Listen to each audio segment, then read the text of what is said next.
వద్దండి, ఇప్పటికే మీరు చాలా చేశారు. నాకేం కాదు.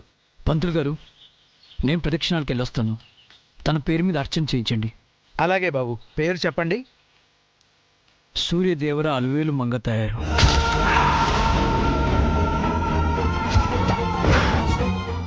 నా మంగ క్షేమంగా ఉండాలి. తను త్వరగా కోరుకోవాలి తల్లి.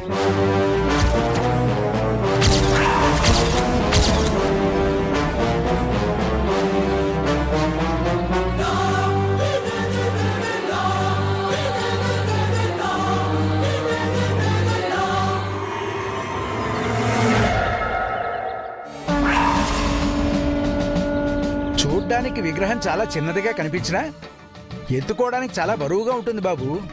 ఓం హిరణ్యవర్ణాం హిరణీం సువర్ణరజతస్రయాం చంద్రాం హిరణ్మయీం లక్ష్మీం జాతవేదోమ ఆవహ తాం ఆవహ జాతవేదో లక్ష్మీమనిపగామినీం యస్యాం హిరణ్యం విందేయం గామశ్యం పురుషానహం అశ్వపూర్వాం ప్రభ్రధ్యాం హస్తినాథ ప్రబోధినీం శ్రీం దేవీం పఫ్ఫయే శ్రీర్మాదేవి దృశతాం కాం సోస్మితాం హిరణ్య ప్రాకారమా.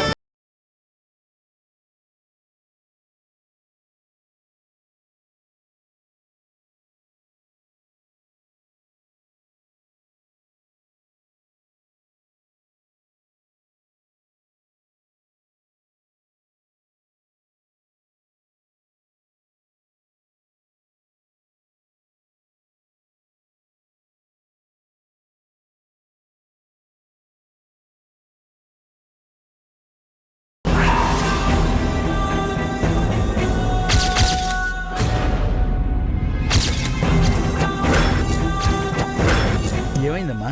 అర్చన చేయాల్సింది ఆమె పేరు మీద కాదు, సూర్యదేవర నిత్య జై సూర్య పేరుతో చేయించండి.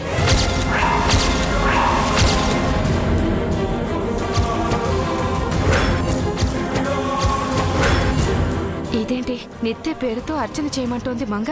అదేంటమ్మా, ఆ బాబు చెప్పింది వేరే పేరు కదా. నేను చెప్తున్నాను కదా, నేను చెప్పిన పేరు మీదే అర్చన చేయించండి. సూర్యదేవర నిత్య జై సూర్య వినపడుతుందా? వెళ్ళి అర్చన చేయండి. అలాగే అమ్మా. ఓం సూర్యదేవర నిత్యానావధేయస్య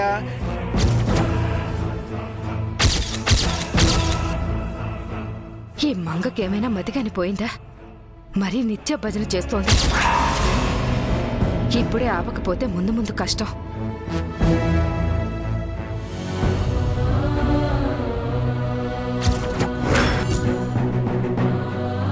ఏమైంది మేడం?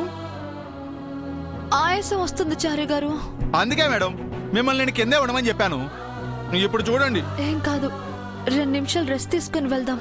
కూర్చోండి.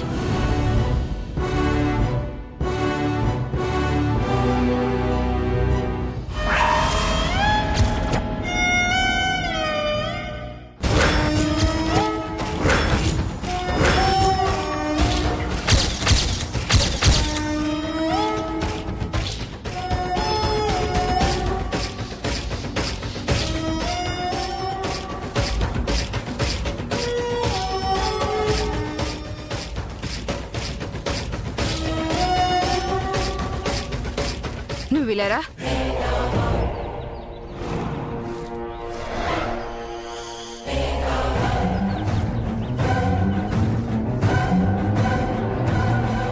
ఏం చేస్తున్నావే నువ్వు? నేనేం చేశాను? నీకోసం ఆ బాబు అంత కష్టపడుతుంటే ఆ కష్టాన్నంతా బుగ్గిపాలు చేస్తావా? బుగ్గిపాలు చేయడం ఏంటి? లేకపోతే ఏంటే? ఏనాడు గుడి మొహం చూడనివాడు నువ్వు బాగుండాలని మోకాళ్లపై గుడిమెట్లు ఎక్కుతూ రక్తం చిందించాడు. ఏనాడు బరువులెత్తి ఎరగనివాడు నీ క్షేమం కోసం అంత బరువు ఎత్తుకుని మోస్తుంటే అందరితో నమస్కారాలు పెట్టించుకునేవాడు. నమ్మకం లేకపోయినా నీకోసం ఆ దేవుడికి నమస్కరిస్తున్నాడు. అయితే ఏంటిప్పుడు? ఆ బాబు నీకోసం అంత చేస్తుంటే నువ్వు నిత్య పేరుతో అర్చన చేయించడమేంటి? తప్పేంటి? నిత్యకే కదా ఫలితం అంతా దక్కాలి. నిత్యకెందుకు దక్కాలే? జై బాబు నీ భర్త. నువ్వు అలివేలు మంగ తయారువి. అలివేలు మంగ తాయారు. పదండి చారి గారు, వెళ్దాం. పదండి మేడం.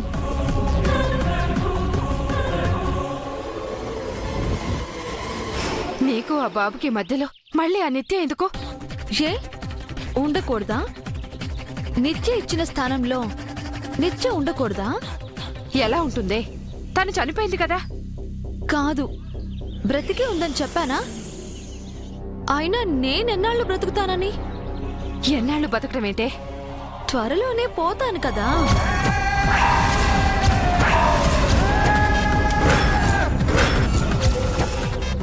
ఏం మాట్లాడుతున్నావే? నిజం మాట్లాడుతున్నాను.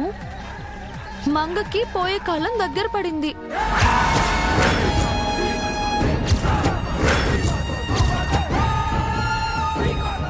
మంగ, మంగ చావకుండా నువ్వు, నేను, జై, ఆ దేవుడు ఎవ్వరూ ఆపలేరు.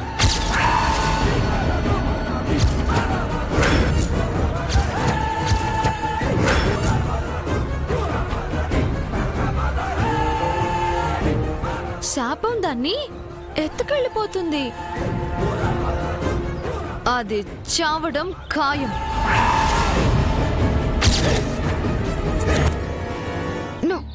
నువ్వు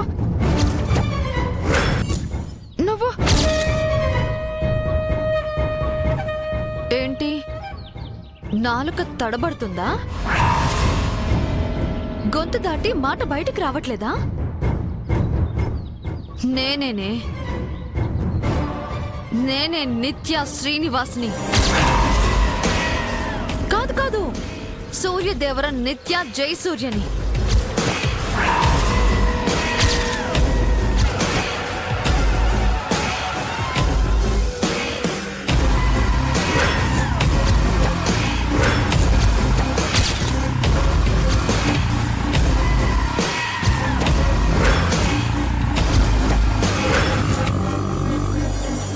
ఇక్కడికి ఎందుకు వచ్చావమ్మా? అది అడగడానికి నువ్వెవరే? అది కాదమ్మా, ఇప్పుడిప్పుడే జయబాబు మంగ కలిసిపోయి సంతోషంగా ఉన్నారు. వాళ్ళు సంతోషంగా ఉంటే నేను ఏడుస్తూ కూర్చోవాలా? నేను బ్రతకడం, బయట ప్రపంచంలో తిరగడం నీకు మా మామ్కి ఇష్టం లేదని నాకు తెలుసు. అలా కాదమ్మా, నిన్ను మంగ చూస్తే చూస్తే ఏమవుతుంది? మహా అయితే నేను బ్రతుకున్నాను అని తెలుస్తుంది, అంతేగా. ఆ మాత్రం దానికి నేను దాగుడు మూతలు ఆడటం ఎందుకు? మంగ శాపంతో చనిపోతుందని నీకు తెలుసు. బతుకున్న కొన్నాళ్ళైనా అది సంతోషంగా ఉండటం నీకు ఇష్టం లేదా? అవును, ఇష్టం లేదు. అందుకే డిస్టర్బ్ చేస్తున్నాను. అయితే ఏంటి, నేను మంగని కాదు నిత్య అని చెప్తావా? లేదా మంగ దగ్గరికి వెళ్ళి నేను బ్రతికే ఉన్నానని చెప్తావా? నువ్వు చెప్పలేవు. నాకు బాగా తెలుసు, నన్ను ఎవ్వరూ ఏమీ చేయలేరు. ఆ మంగ కూడా ఏమీ చేయలేదు.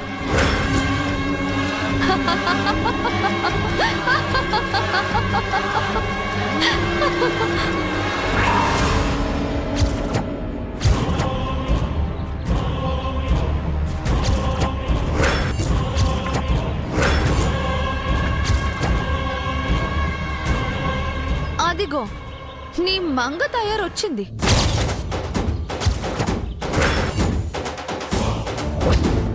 నన్ను చూసిందంటే శాపంతో పోయే బదులు గుండె ఆగి చస్తుంది. వెళ్ళు, ఏం మేనేజ్ చేస్తావో చెయ్యి.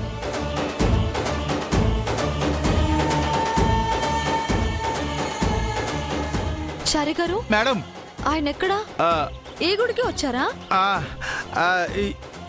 ఈ గుడికనే చెప్పాను మేడం. నిజం చెప్పండి, ఆయన దీక్ష పూర్తవ్వాలని నన్ను వేరే గుడికి తీసుకొచ్చారే? అయ్యో రామా, ఒట్టు మేడం. సరే పదండి.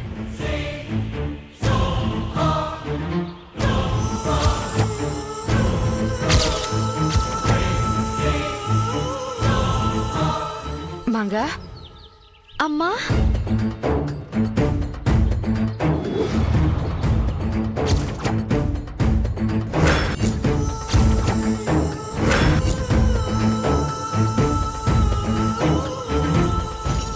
ఎలా ఉన్నావమ్మా? బాగున్నాను మంగా. పూజ చేయించడానికి వచ్చావా? ఆయన కూడా ఈ గుడికి వచ్చారంటమ్మా. నువ్వేమైనా చూసావా?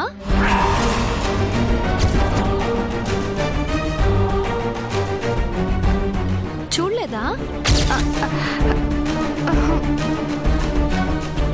ఏంటమ్మా అలా ఉన్నావు? ఎందుకంత కంగారు? ఏం లేదు మంగ, ఏం లేదు. పద, ఆయన నా కోసం పూజలు చేస్తున్నారంట. చూద్దు గాని పదమ్మా. రండి చారి గారు. ఆ,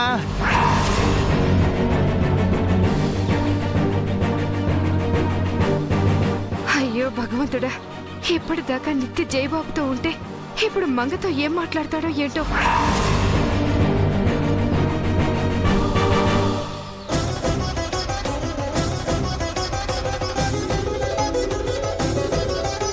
ఏవండి, ఏంటండి మీరు చేస్తుంది? ముందు మీరు దించండి. కొత్తగా అడుగుతావేంటి? పూజ మధ్యలో దించకూడదు. కొత్తగా అడగటం ఏంటండి? ఇది ఆఖరి రౌండ్, కాసేపు సైలెంట్గా ఉండు. అంత బరువు ఎత్తుకుని ఎలా ఉంటారండి? కావాలంటే నాకు ఇవ్వండి, నేను మోస్తాను. లేదు, నేనే మొయ్యాలి. కాసేపు నువ్వు అడ్డుపడకుండా ఉండు. అయినా ఈ చారి గారు అనాలి.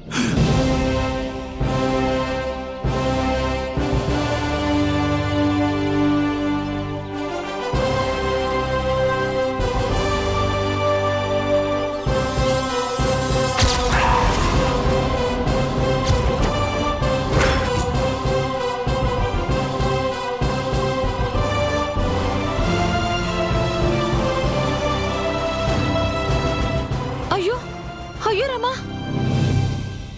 ఈ రక్తం ఏంటండి? ఏమైంది? ఏయ్, ఇప్పుడే వచ్చినట్టు అన్ని మొదటి నుంచి అడుగుతావేంటి? నేను ఇప్పుడే వచ్చానండి. నువ్వు ఇప్పుడు రావడం ఏంటి? ఇందాక నుంచి నాతోనే ఉన్నావు కదా.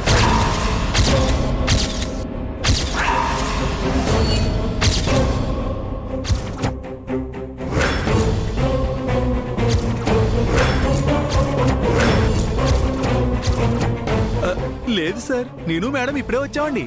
చారి, నా కళ్ళేమైనా పోయాయా? తను గుడికొచ్చినప్పటి నుంచి నాతోనే ఉంది. నేను మోకాలపై మెట్లెక్కుతూ తూలి పడబోతుంటే తనే పట్టుకుంది.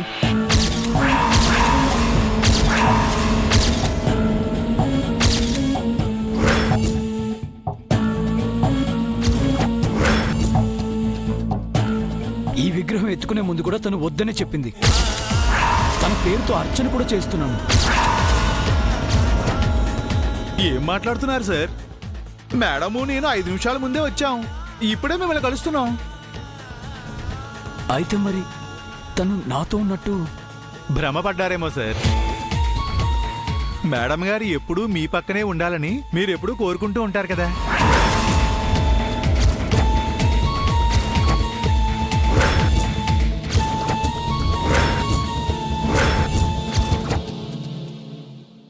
భ్రమ? ఆంటీ, ఇందాక మీరు నాతో మాట్లాడారు కదా, అప్పుడు మంగ నా పక్కనే ఉంది కదా.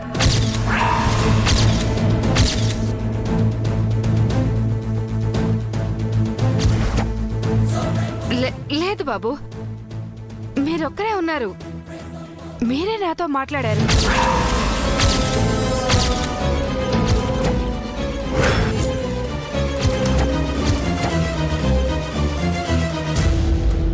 అంటే మీ పక్కన లేని మేడం గారిని ఉన్నట్టు ఊహించుకున్నారన్నమాట. ఈ మాత్రం దానికి మేడం గారిని మీరు ఇంట్లో వదిలి రావడం ఎందుకు సార్? మీ వెంటే తీసుకుని రావచ్చు కదా. అయినా నువ్వెందుకు తీసుకొచ్చావు? అయినా నీకేం చెప్పాను, నువ్వేం చేసావు? ఆహ్, హెల్త్ బాలేని తనతో మెట్లెక్కిస్తావా? బుద్ధుందా నీకు? సారీ సార్, మేడం గారు ఒట్టు వేయించుకున్నారండి. నిజం చెప్పక తప్పలేదండి. మనిద్దరం కలిసి గుడికి రావాలని ఈ అమ్మవారు కోరుకున్నారేమో. అందుకే నువ్వు వచ్చినట్టు నాకు ముందే భ్రమ కల్పించి ఇప్పుడు ఆ ఊహని నిజం చేశారు. ఎప్పటికీ నువ్వు నా పక్కనే ఉంటావు అని రుజువు చేశారు.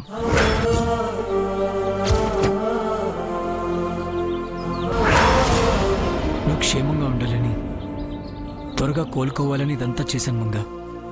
నీకు ముందే చెప్తే నువ్వు చేయనివని ఇలా చెప్పకుండా చేశాను.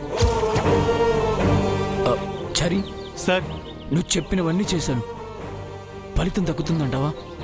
తప్పకుండా దక్కుతుంది సార్. మీ కష్టాన్ని మించిన ప్రతిఫలం దేవుడిస్తాడు సార్. మిమ్మల్ని మేడం గారిని సంపూర్ణ ఆయురారోగ్యాలతో సుఖ సంతోషాలతో ఉంచుతాడు సార్.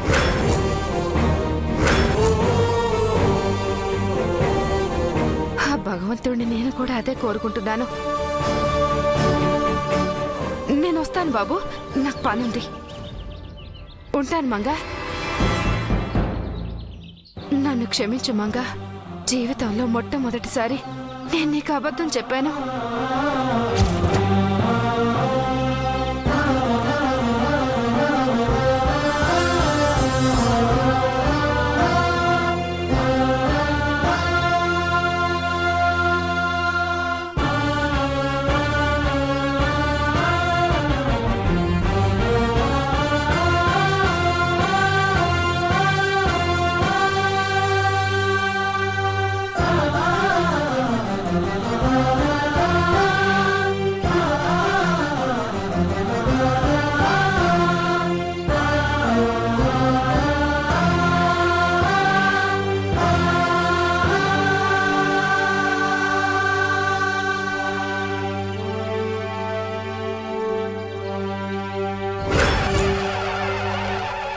పదండి వెళ్దాం.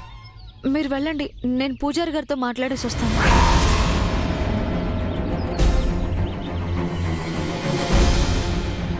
చారి గారు, ఏంటి మేడం? ఆయన నిజంగా భ్రమపడ్డారా? అందులో అనుమానం ఏముందండి? 24 గంటలు ప్రతి క్షణం సార్ మీ గురించే కదా ఆలోచిస్తారు. నాకెందుకో ఇదంతా నమ్మబుద్ధి కావట్లేదు చారి గారు. అంటే సార్ ప్రేమని శంకిస్తున్నారా మేడం? నా అనుమానం ఆయన మీద కాదు చారి గారు. ఊహని నిజం అనుకునేవారు కాదైనా.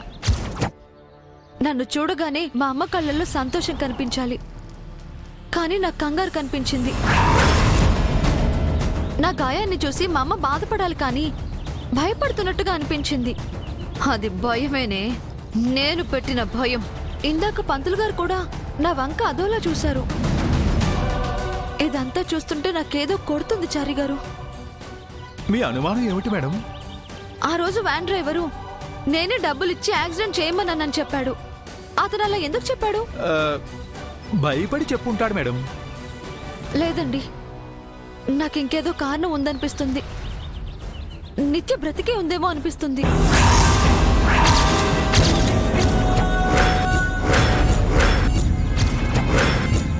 అసంభవం మేడం. మీ కళ్ళారా మీరే చూశారు కదా. పైగా స్వరూప మేడం గారు కూడా నిత్యా మేడం లేరని చెప్తున్నారు కదా. అదే నాకు కన్ఫ్యూజన్ గా ఉంది. నువ్వు ఇలాగే కన్ఫ్యూజన్ లో ఉండాలి. నువ్వు చచ్చే వరకు నేను బ్రతికున్నానా లేదా అని టెన్షన్తో సతమతం అవ్వాలి. మంగా త్వరగా రండి.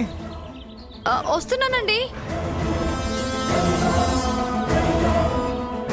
చారి గారు, ఈ విషయాలు ఏవి ఆయనకు చెప్పకండి. చెప్పనండి. మీరు పదండి మేడం.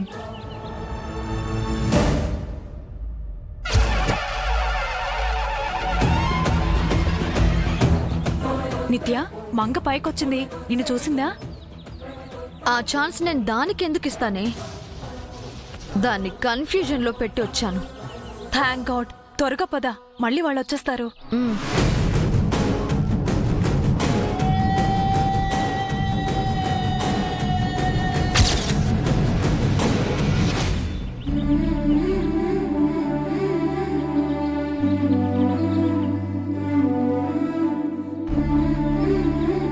అన్ని పూజలు చాలా బాగా జరిగాయి జారి.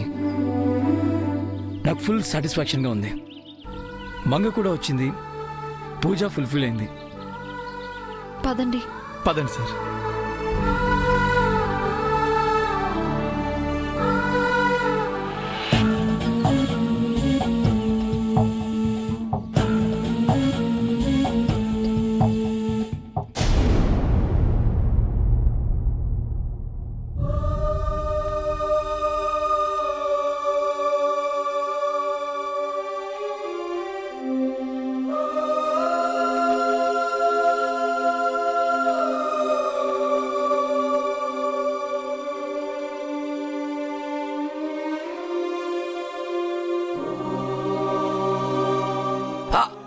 మెల్లగా. ఏ అంటావేంటి? పెయిన్గా ఉంది. మోకాళ్ళపై మెట్లెక్కుతున్నప్పుడు నొప్పిగా అనిపించలేదా? అనిపించింది, మరి అప్పుడే ఆపుండొచ్చు కదా. ఆపాలనే అనుకున్నాను కానీ మధ్యలో ఆపితే వ్రతం చెడిపోతుందని చారి గారు చెప్పారా? లేదు మంగ, నాకే ఎలాగైనా వ్రతం పూర్తి చేయాలనిపించింది. ఎంత పెయిన్ వచ్చినా వ్రతం పూర్తి చేయాలని కష్టపడి మెట్లెక్కేశాను. ఎందుకంత కష్టపడాలి? నీకోసం నేను చెప్పా కదా. ఇప్పుడు నాకేమైందని? చేయి విరిగింది కదా. దీనికే అంత కష్టపడతారా? నాకోసం నువ్వు కష్టపడలేదా? నిప్పులపై నడిచి నీ కాళ్ళు బొబ్బలెక్కలేదా? కొరడాలతో కొట్టుకొని నీ శరీరం రక్తసిక్తం అవ్వలేదా? నా కాలికి ముళ్ళు గుచ్చుకోపోతే నా కళ్ళల్లో కన్నీరు చూడకుండా నీ చేతిని అడ్డు పెట్టలేదా? నువ్వు చేసినవన్నీ నువ్వు మర్చిపోయి ఉండొచ్చు మంగ, కానీ నాకు జీవితాంతం గుర్తుంటాయి.